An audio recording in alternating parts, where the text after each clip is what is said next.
Boa noite. É um prazer estar aqui. Nem sempre posso estar aqui. E é um prazer partir o pão da palavra de Deus com os irmãos.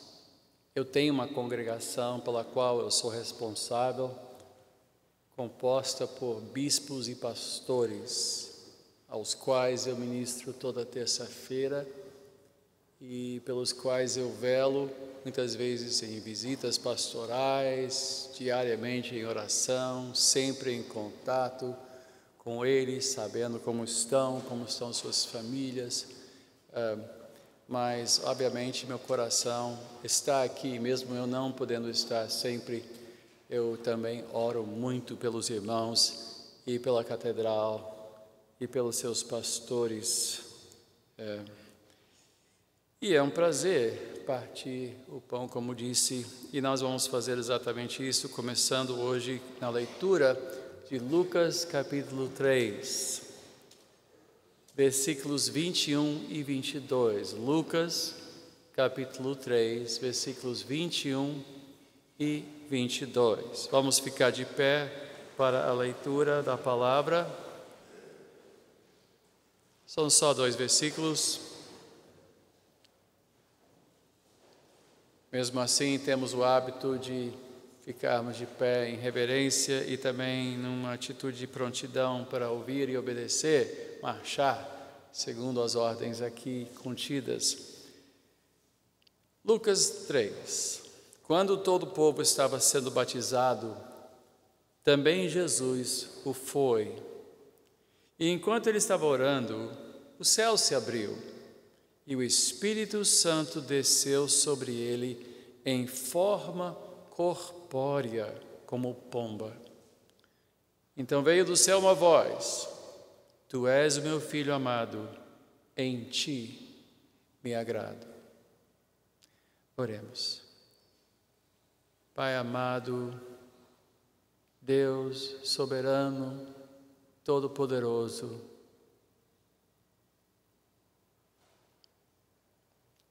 nos colocamos de prontidão para ouvir a Tua palavra.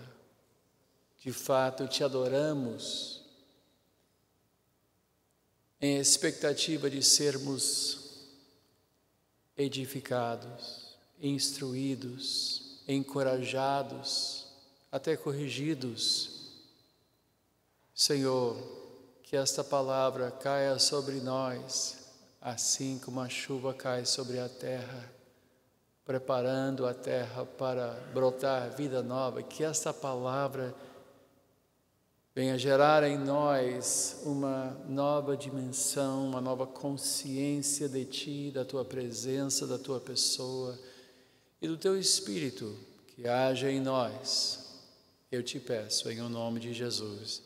Amém e amém. Podemos sentar.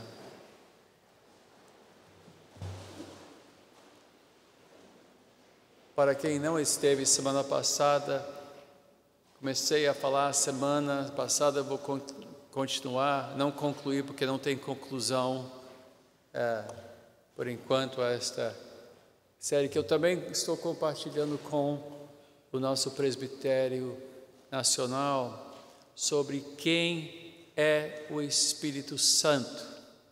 E é até óbvio dizer que o Espírito é Deus, assim como o Pai é Deus, o Filho é Deus, o Espírito é Deus. E por ser Deus, Ele é misterioso para nós.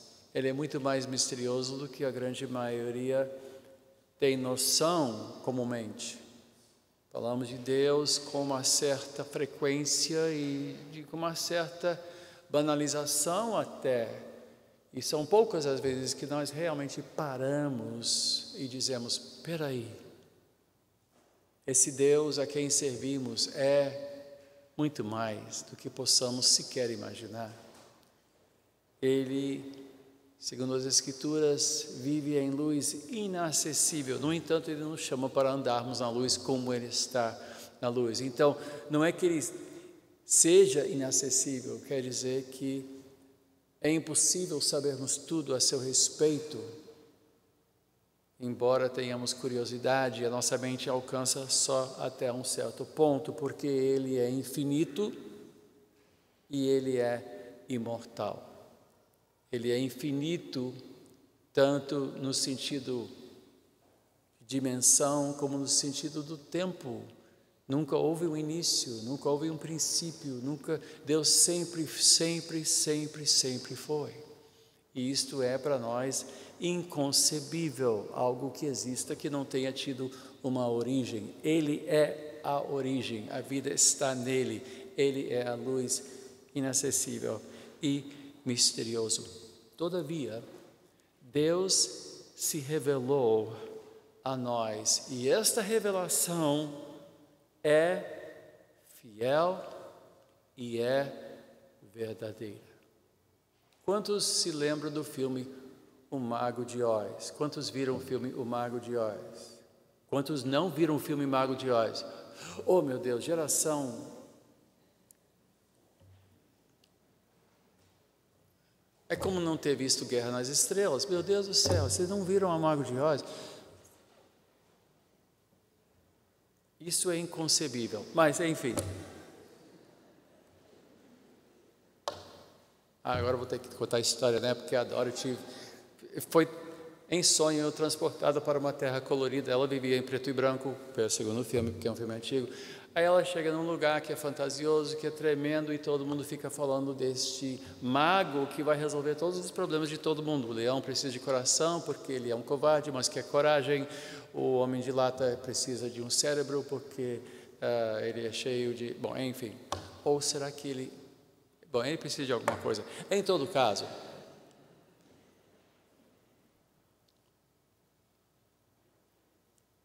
Vão até a terra, a cidade de Esmeralda, e lá para encontrar o grande Mago de Oz. E chegam lá na sala do Mago de Oz e tem uma figura projetada, uma figura enorme, uma cabeça enorme, flutuante, com fumaça verde e tal. E dizem, esse é o grande Oz.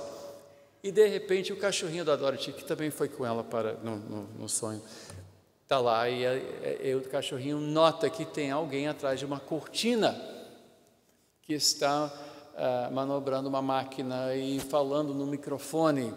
E de repente o cachorrinho começa a puxar a cortina e a cortina vai abrindo e ele nota que eles estão vendo e ele diz, não preste atenção ao homem atrás da cortina, olhe para mim, mas é ele, obviamente. Então o que ele revela de si não é uma revelação fiel e verdadeira, é uma falsidade, é uma imagem. E nós temos que entender que quando se trata de Deus, Deus não usa cortinas de fumaça, nem tampouco faz de conta que ele se revela, não, ele se revela de fato. Na história, quando nós vemos Deus agindo na história, registrada pela Bíblia, e quando se revela até pelas próprias palavras da Bíblia, Deus se revela de maneira fiel e verdadeira. A importância disso não pode ser exagerada. Essa revelação não precisa de acréscimos.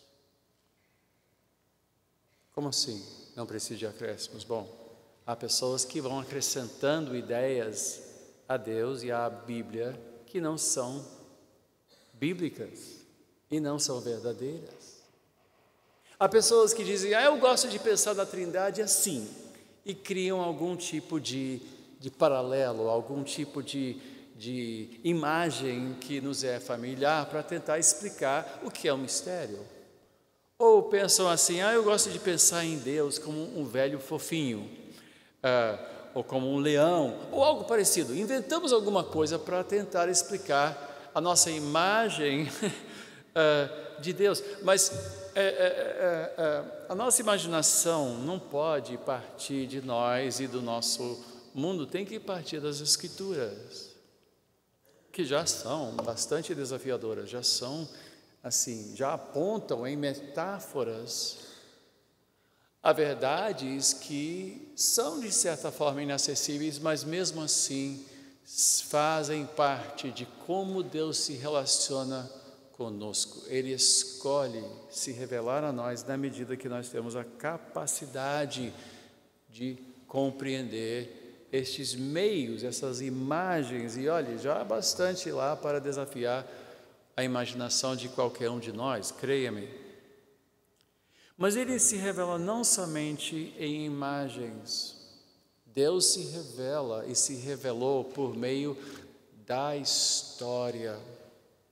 Quando Moisés perguntou a Deus, que se manifestou como um fogo, uma sarça ardente, mas a sarça não se consumia, não queimava, era uma chama estranha que não consumia a sarça, e a voz saiu, sabemos a história, obviamente, e ele pergunta: quem é que eu vou dizer que está me mandando para libertar o povo de Israel do Egito?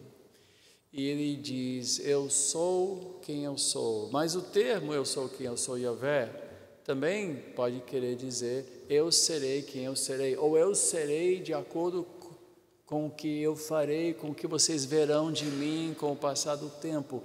E ao passar do tempo, a igreja e o povo de Deus têm aprendido mais e mais sobre Deus, assim como em nossas próprias vidas. Ele tem nos surpreendido, e a nossa história com Ele vai mostrando quem Deus é. Principalmente na Bíblia, a história nos mostra quem Deus é, como Ele é, quais são os seus propósitos, quais são as suas virtudes. Há um mistério, certamente, mas uma coisa é absolutamente certa: Deus é triuno, 3 pessoas, um só Deus, Pai, Filho e Espírito Santo. Esta verdade está velada no Antigo Testamento.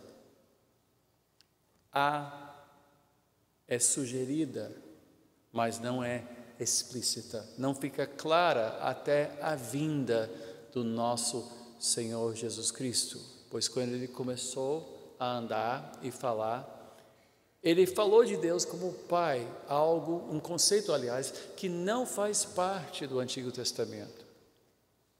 Essa ideia de Deus como nosso Pai, nosso Criador, sim, Deus de aliança, sim, nosso libertador do Egito, certamente, mas Pai, não, esse conceito nós começamos a ouvir com mais clareza em Jesus. A nossa ênfase, no entanto, não é sobre Jesus, que frequentemente, e na grande maioria das vezes, é a ênfase de toda a pregação. Apontamos para a cruz, apontamos para Cristo, mas a ênfase é quem é o Espírito Santo. E será por este viés que vamos tratar o texto que nós acabamos de ler. Há várias imagens que as Escrituras empregam ao falar do Espírito Santo: fogo, óleo, vento. Mas aqui, o Espírito Santo aparece em forma de uma pomba. Jesus desce para as águas, Ele está prestes a ser batizado, ou acabou de ser batizado, não sei se ele foi durante o momento que ele estava orando nas águas, e o Pai falou, Jesus foi batizado, o Pai falou, e o Espírito desceu, e o texto tem o cuidado de dizer corporalmente, em forma de uma pomba, de cima para baixo. Assim como nós vimos semana passada, o Espírito paira, ele vem e paira sobre o abismo. O Espírito veio sobre Maria e concebeu o Salvador. E aqui ele também desce sobre o Filho, de cima para baixo, do céu ele vem. Nós sabemos que depois em Pentecoste ele viria como um vento impetuoso, mas aqui é muito interessante, porque o texto toma um certo cuidado de enfatizar o fato de que não era assim uma fumacinha, mas ele veio corporalmente, apareceu uma pomba que desceu sobre Jesus, que era a manifestação do Espírito Santo. O que significa então isto? Por que ele aparece como uma pomba. É um símbolo aleatório, tem algum significado. Por que não uma águia, ou um pardal, ou qualquer outro tipo de pássaro? Porque logo desceu o Espírito em forma de uma pomba. Nós temos que entender que símbolos bíblicos não foram usados aleatoriamente ou acidentalmente. Todas essas coisas criam ligações dentro do próprio texto bíblico. Esta semana fizemos mais uma vez o laboratório promovido pelo Instituto Simeon Trust, que viaja, líderes se reúnem para estudar pregação expositiva, algo que é pautado aqui na igreja constantemente, mas há muitos que não sabem fazer pregação expositiva porque não sabem ler ou estudar a Bíblia expositivamente, ou seja, desembrulhando e prestando atenção a detalhes, mas as verdades moram nos detalhes também. E uma das coisas que nós aprendemos, agora já vai 5 anos que fazemos isto aqui no Rio, o Andrew é o diretor nacional desse instituto, ele é o representante do instituto aqui no Brasil, fez em 6 cidades, e fizemos esta semana aqui no Rio. E fomos novamente lembrados, para quem já fez, que é importante prestar atenção a detalhes e perguntar: onde mais fica isso na Bíblia? E eu me perguntei: onde mais fica uma pomba na Bíblia? Por que uma pomba? Bom, obviamente, quem estava lá sabia muito bem, se lembrava muito bem, porque nós achamos a pomba em Noé, após o dilúvio, enquanto estavam esperando uma terra nova. Depois da terra ser destruída, à espera de uma terra nova, o que Noé fez? Ele soltava um pássaro para ver se voltasse, então não havia, as águas ainda não tinham baixado. Mas se não voltasse, isso era sinal de que havia terra e eles estavam chegando ao fim deste período de inundação após o dilúvio, as chuvas que destruíram a terra. Essa pomba então achou terra seca, oferecendo a Noé e a sua família esperança de uma terra renovada. A aplicação disso para o nosso texto, sim, mas é sutil. Ainda há outros elementos aqui que merecem atenção. Pois Jesus desceu logo aonde? No Jordão.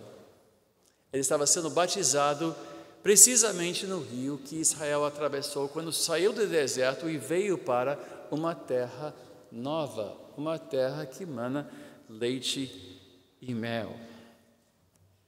O que mais achamos aqui que aponta para o significado disto? Uma coisa muito estranha, uma coisa muito interessante, pois nós aprendemos não só a olhar símbolos em seu contexto bíblico, como também nós aprendemos a olhar o contexto literário, ou seja, o que vem logo antes, o que vem logo depois. O que vem logo depois dessa narrativa parece estar fora do lugar, pois quando nós lemos o Evangelho segundo Mateus, o Evangelho começa dando a genealogia de Jesus, mostrando o quê?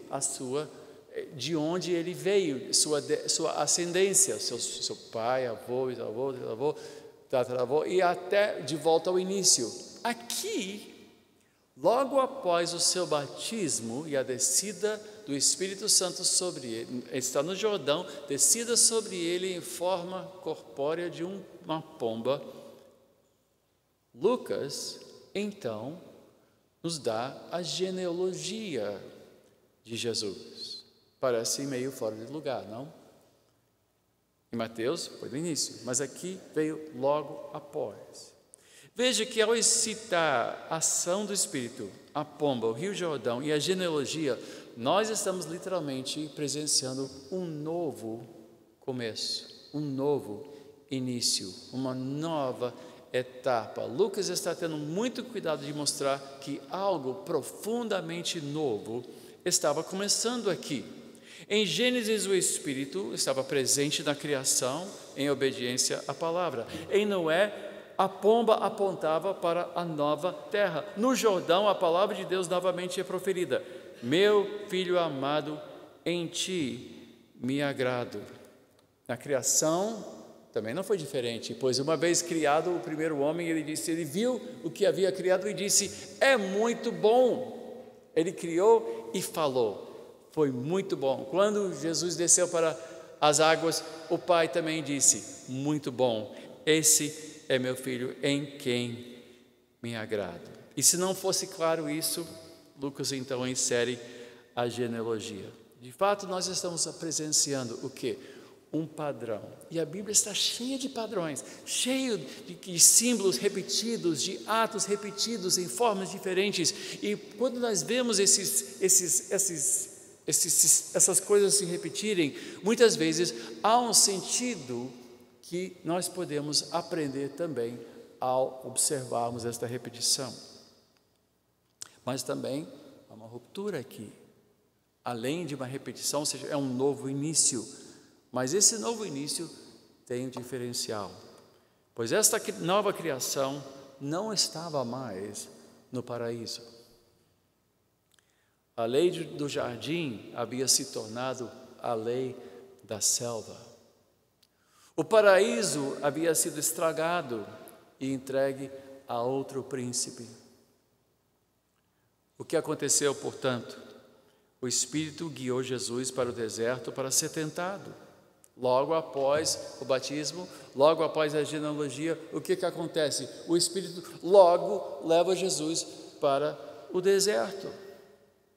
Adão e Eva, depois de receberem a bênção do Criador, viviam num jardim onde não havia escassez, não havia perigo.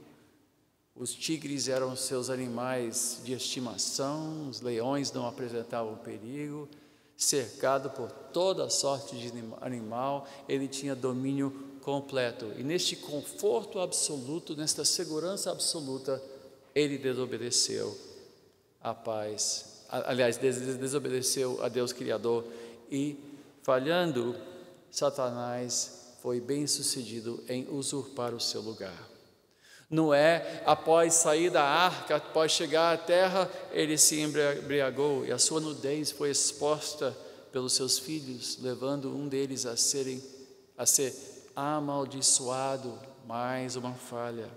Mas agora Jesus é tentado, não no jardim, mas no deserto. Não na sua força, mas na sua fraqueza, na sua fome e correndo perigo. E não na sua carne, e aqui é importante, mas no poder do Espírito.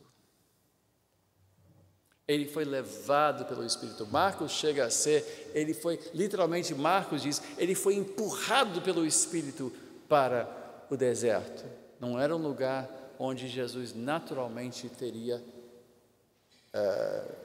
andado. O Espírito o empurrou. Não que o Espírito nos leva à tentação. Nós temos que entender que aqui nós estamos falando de um caso muito único, este relacionamento entre Jesus e o Espírito. Não podemos julgar o relacionamento deles de acordo com a nossa experiência. Nós temos que olhar para nós e vermos como nós podemos tirar da sua experiência do Espírito lições para nós. Ou seja, no sentido contrário. A sua vitória no poder do Espírito teve como seu viés mais forte, como sua base, a palavra de Deus. E nós falamos semana passada que o Espírito sempre age em obediência à palavra. Vemos o Espírito pairando sobre o abismo, trazendo um abismo sem forma, um caos, e o Espírito começa a ordenar esse caos, obedecendo o poder da palavra. Quando Deus diz, haja luz, separa a terra seca de terra dos mares, é o Espírito que é o poder, a presença do poder de Deus neste mundo. Mas quando Jesus rebateu a tentação de Satanás, o que ele usou? A palavra.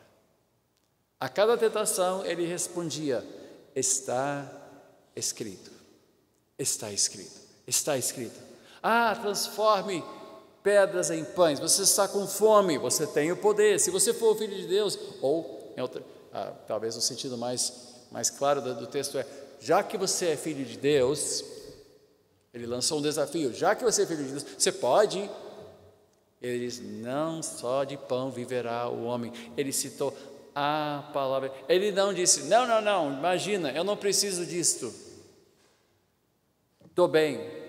Não, ele recorreu à palavra de Deus, que nos leva a entender que, sem conhecermos a palavra de Deus, sempre seremos indefesos por não reconhecermos o engano do inimigo. Por mais que você tenha a presença do Espírito, e se você é filho de Deus, se você realmente crê em Cristo Jesus, isto é prova de que o Espírito Santo já age em sua vida, mas isso não quer dizer que você já esteja apto para viver a vida vitoriosa em Cristo. Você tem que se armar da palavra de Deus. Jesus, ao crescer, ele cresceu no Senhor, ele cresceu em graça, mas ele também cresceu no conhecimento da palavra de Deus. Aos 12 anos de idade, acharam ele no templo, discutindo com os escribas, com os fariseus, com os mestres da lei. Ele era alguém que desde cedo devorava a palavra do Pai, as Escrituras Sagradas. Davi disse em Salmo 119, versículo 11: guardo a tua palavra no meu coração, para não pecar contra ti. Nós não resistimos o pecado porque temos força de vontade o suficiente. É a palavra de Deus que gera em nós as ferramentas, a capacidade primeiro de reconhecer o engano. O que aconteceu com Eva? Ela não reconheceu o engano. Ela foi enganada. O inimigo é trapaceiro. Ele não se apresenta dizendo: agora eu vou te tentar, prepare-se se puder. Não, tentação nunca vem assim, o diabo nunca age assim. Ele sempre vem como anjo de luz e parece muito bom, parece assim, não tem nada demais, vai nessa, todo mundo faz, e você, E se você for uma pessoa analfabeta biblicamente, você é presa fácil. Por mais que o Espírito Santo haja em sua vida, você precisa agregar a essa vida do Espírito a palavra de Deus. Feliz a igreja onde a palavra de Deus é fielmente pregada. Toda a palavra de Deus é fielmente pregada.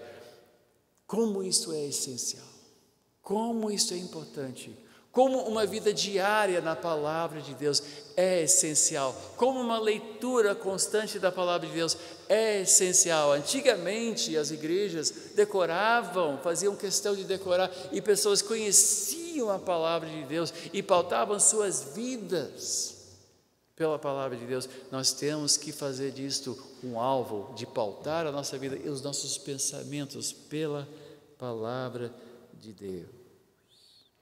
Mas foi no Espírito, foi no poder do Espírito que ele navegou, que ele andou. Foi o Espírito que levou ele para o deserto. E desta vez o diabo recuou. Em versículo 13 de capítulo 4, não precisa abrir, diz só: tendo terminado todas essas tentações, o diabo deixou até a ocasião oportuna. O que a palavra diz? Resista o diabo, sujeitando-se a Deus, e ele fugirá. Aqui ele fugiu. Com Adão, ele levou vantagem e ganhou. Por quê? Porque ele confundiu Eva no que Deus havia dito. E ele disse: certamente vocês não morrerão. Fez com que ela duvidasse a palavra.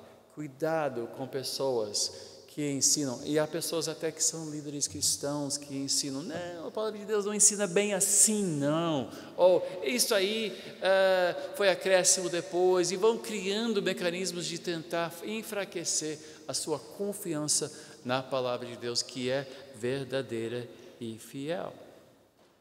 Mas a história não termina. Em versículos 14 a 21, nós vemos Jesus voltando. Eu vou ler aqui, pode abrir em capítulo 4, versículos 14 a 21. Começa dizendo: Jesus voltou para a Galileia no poder do Espírito. Entenda, ele foi levado pelo Espírito ao deserto, ele foi empurrado pelo Espírito, mas ele voltou como? No poder do Espírito. E por toda aquela região se espalhou a sua fama. Ensinava nas sinagogas e todos o elogiavam. Ele foi a Nazaré, onde havia sido criado, e no dia de sábado entrou na sinagoga como era de costume e levantou-se para ler. Foi-lhe entregue o livro do profeta Isaías. Abriu e encontrou o lugar onde está escrito: o Espírito do Senhor está sobre mim, porque Ele me ungiu para pregar boas novas aos pobres. Ele me enviou para proclamar liberdade aos presos e recuperação da vista aos cegos, para libertar os oprimidos e proclamar o ano da graça do Senhor. Então ele fechou o livro, devolveu ao assistente e assentou-se. Na sinagoga, todos tinham os olhos fitos nele.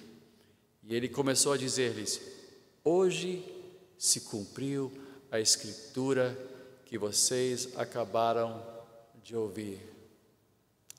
Não tenho tempo para desembrulhar essa passagem, merece um estudo só em si. Mas o que eu quero trazer, eu quero mostrar é o quê? O trajeto.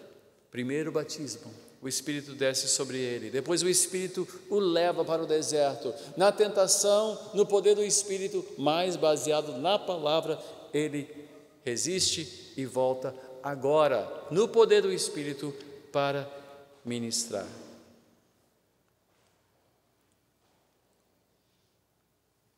É certo que ao falarmos do Espírito e de Jesus, temos que entendê-los em primeira instância como Deus mesmo se revelou. Portanto, temos que entender o que isso quer dizer primeiramente sobre como Jesus e o Espírito se relacionaram. Volto a dizer, vemos o Espírito cobrindo Maria e Jesus sendo concebido. Pulamos à frente e vemos que no seu batismo Jesus foi coberto pelo Espírito. O Espírito então o guiou ao deserto, onde ele resistiu pelo poder da palavra, e no poder do Espírito ele voltou. Chegando na sinagoga, ele afirmou que o Espírito estava sobre ele, ungindo para proclamar. Agora, o que isso tem a ver conosco? Tudo. O Pai declarou Jesus como o Filho quando o Espírito desceu sobre ele. E nós? Abra Romanos 8.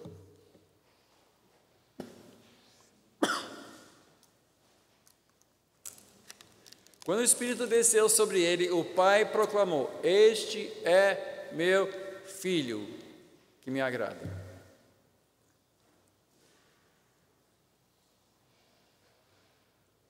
E nós? Romanos 8, versículo 12. Portanto, irmãos, estamos em dívida, não para com a carne, para vivermos sujeitos a ela.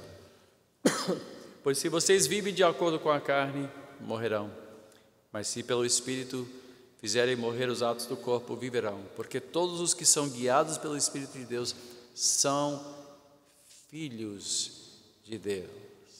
Pois vocês não receberam um espírito que os escravize para novamente temerem, mas receberam um Espírito que os adota como filhos, por meio do qual clamamos: Abba, Pai. O próprio Espírito testemunha ao nosso Espírito que somos filhos de Deus. Se somos filhos, então somos herdeiros, herdeiros de Deus e co-herdeiros com Cristo, se de fato participamos dos seus sofrimentos, para que também participemos da sua glória. Vê a ligação? o Espírito desce corporeamente em forma de pomba, e a voz vem do céu: este é o meu Filho. Em nós, o Espírito vem derramado no nosso coração, que faz com que nós clamemos: Papai, Abba, Pai. O Espírito de Deus nos liga a Deus como filhos. É o Espírito de adoção, é o que faz essa conexão entre nós e Deus Pai. É o Espírito. Há algo familiar, há algo no sentido da adoção que nós recebemos de Deus, que é efetuado, afirmado e consagrado pela presença do Espírito de Deus. Assim como na criação, assim como no batismo, Deus se agrada daquilo que Ele faz. Ele criou o homem, o Espírito estava sobre profundeza, Ele criou o homem, e quando Ele criou o homem, Ele então diz: isso é bom, gostei do que eu fiz. Ele afirma isto, sem que Adão faça o que seja, já começa, é criação de Deus. Quando Ele desce sobre o Filho, Ele afirma: este é o meu Filho. Quando Ele nos enche, Ele está nos aprovando como filhos, sem que nós levantemos um dedo para merecer isto. Ele simplesmente, pelo fato de ter nos adotado, já diz: isto é muito bom. Deus gosta de você. De graça. De graça. E o Espírito vem e diz: Ele é Pai. Ele afirma isto no nosso íntimo. A obra do Espírito é esta ligação, esta certeza absoluta de que nós somos de Deus. Não por mérito. Eu não sou de Deus porque eu sou melhor do que qualquer outra pessoa. Eu não sou filho porque mereço ser filho. Eu sou filho porque o Espírito Santo foi derramado no meu coração e faz com que eu tenha esta certeza de graça. Por obra da cruz, eu sei que eu fui comprado a grande preço e eu estou ligado a Deus. Como é que eu estou ligado a Deus? Bom, primeiro pela cruz, que pagou pelos meus pecados, mas é pelo poder do Espírito que esta realidade se torna algo sentido e uma certeza íntima. Igualmente, o Espírito nos auxilia na nossa fraqueza. Ele auxiliou Jesus no deserto, que passou fome, sentiu necessidade, voltou no poder do Espírito. E nós, isso tem a ver conosco também? Também, ainda em capítulo 8 de Romanos. Veja só, versículo 26.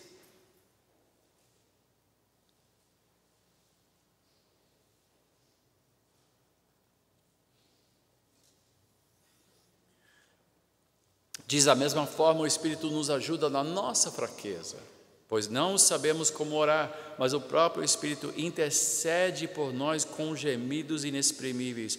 E aquele que sonda os corações conhece a intenção do Espírito, porque o Espírito intercede pelos santos de acordo com a vontade de Deus. Uma das certezas que você tem que adquirir e tem que crer nisto é que sem uma vida de oração, a sua vida espiritual não existe.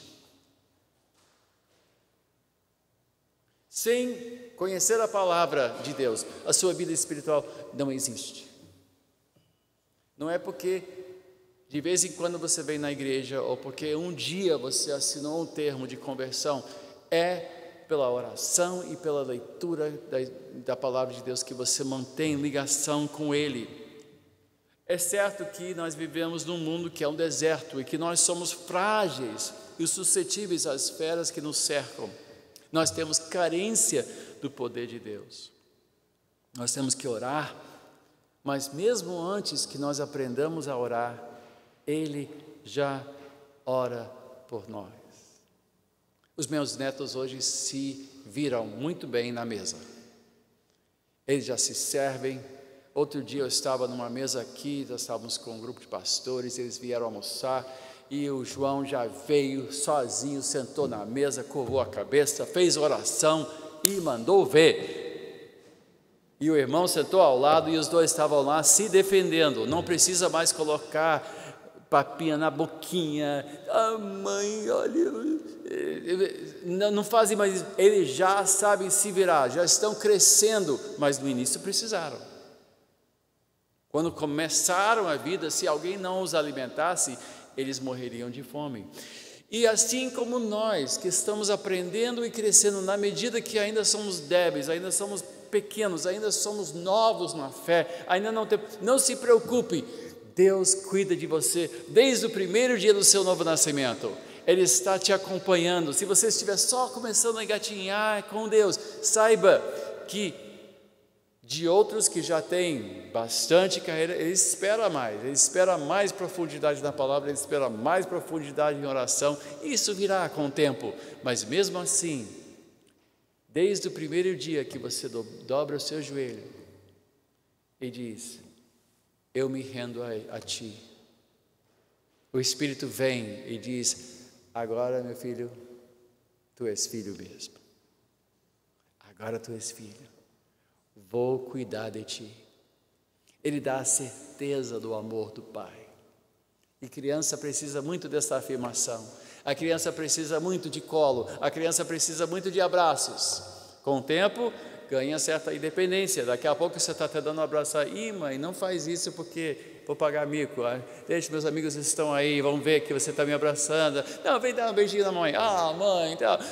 Mas quando é pequeno precisa muito. E com Deus, nós também crescemos nisso. No início é tudo muito quentinho e fofinho e bom e legal e tal, mas com o tempo a gente vai descobrindo que maturidade nos leva a interceder, a sofrer, a chorar, a caminhar com Ele, e a nossa carreira cristã vai evoluindo e se tornando cada vez mais maduro. E há momentos que estamos fracos. A pessoa, por mais forte que seja, por mais educada que seja, se ficar doente, acamado e muito fraco, alguém tem que voltar a vir e dar uma sopinha na boca. Quando a gente fica bem velhinho, também. Quando nós somos fracos, o Espírito volta e diz: ainda és filho, ainda é filha, vou cuidar de você. Quando você não consegue dar mais um passo, vem o Espírito de adoção e diz: ah, mas você não está abandonado não, você tem pai, vou cuidar de você. E há dias que a gente não consegue nem enxergar mais um passo, então Ele nos carrega, e Ele cuida de nós, e nos consola, e nos restaura. Com o tempo aprendemos.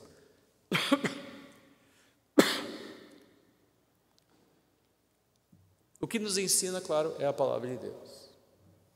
Toda a Escritura é inspirada por Deus, útil para o ensino, para a repreensão, para a correção, para a instrução na justiça, para que o homem de Deus, ou a pessoa, para que cada um de nós seja apto e plenamente preparado para toda boa obra. Assim como dizemos: filho, coma seu almoço, porque com isso você vai ficar grande e forte. Novamente, é pela palavra de Deus. Desculpa, esse frio está afetando minha voz. Uma cócega aí, que está me...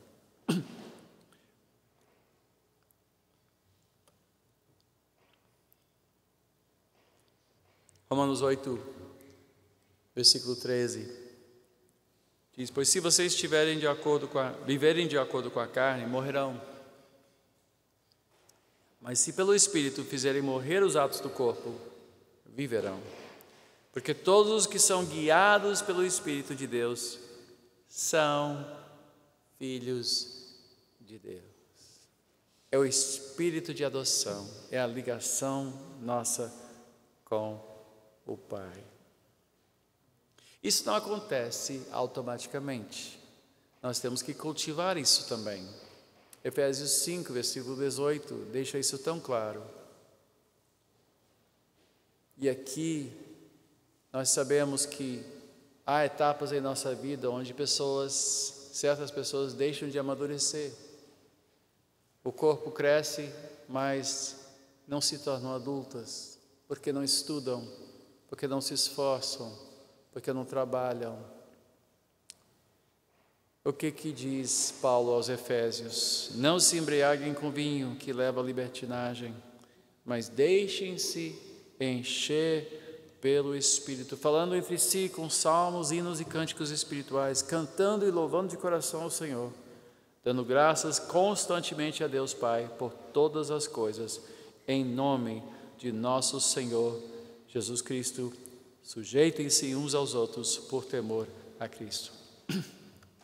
Aqui nós vemos que ficar cheios do Espírito não é algo que nós fazemos numa ilha deserta. Faz parte de viver em família. O filho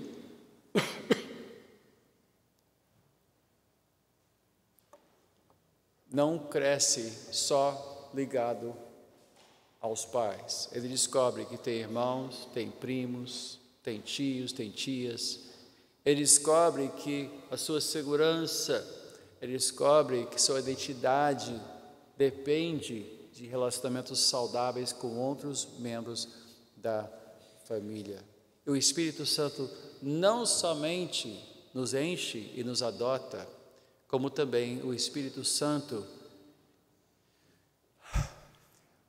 faz sua presença sentida e manifesta, quanto mais na medida que nós andarmos em união. Deixem-se encher pelo Espírito. Como? Falando entre si, dando graças entre si. Há uma submissão mútua, versículo 21, sujeitando-se uns aos outros por temor a Cristo. Eu sinto muita pena de pessoas que pulam de igreja em igreja. São as pessoas mais imaturas que eu conheço na igreja. Pessoas sempre procurando uma igreja perfeita. Sempre procurando um lugar onde todo mundo se encaixa na sua ideia de que seja um cristão. Mas a igreja, por definição, é um lugar cheio de pessoas imperfeitas, sendo trabalhadas por um Espírito perfeito. Assim como pessoas estão se separando e casando, tentando achar o companheiro perfeito ou a esposa perfeita, são pessoas cujas vidas acabam em frangalhos. Pessoas que não conseguem manter uma narrativa na sua vida. Assim, a igreja precisa ser conduzida por uma narrativa. É onde o Espírito Santo nos leva à maturidade. O Espírito literalmente nos enche se nós mantivermos comunhão uns com os outros, sujeitando-nos uns aos outros. O que acabamos de ler esta noite, este pacto de membresia, não existe para que esta igreja seja uma igreja modelo e padrão e forte. Não, é para que você seja forte, para que a sua vida seja enriquecida pela presença cada dia mais do Espírito Santo, cheios do Espírito Santo, onde nós celebramos juntos, onde nós caminhamos juntos, onde nós temos um pacto de andar juntos, submissos à palavra de Deus, mas no poder do Espírito Santo. Esse pacto, meus irmãos, no mundo não faz o menor sentido. Tampouco é viável. Sem o poder do Espírito, nós podemos explodir em 1000 pedaços. Uma igreja só se mantém junta no poder do Espírito, porque nós somos complicados, nós somos difíceis. Pelo menos eu sou.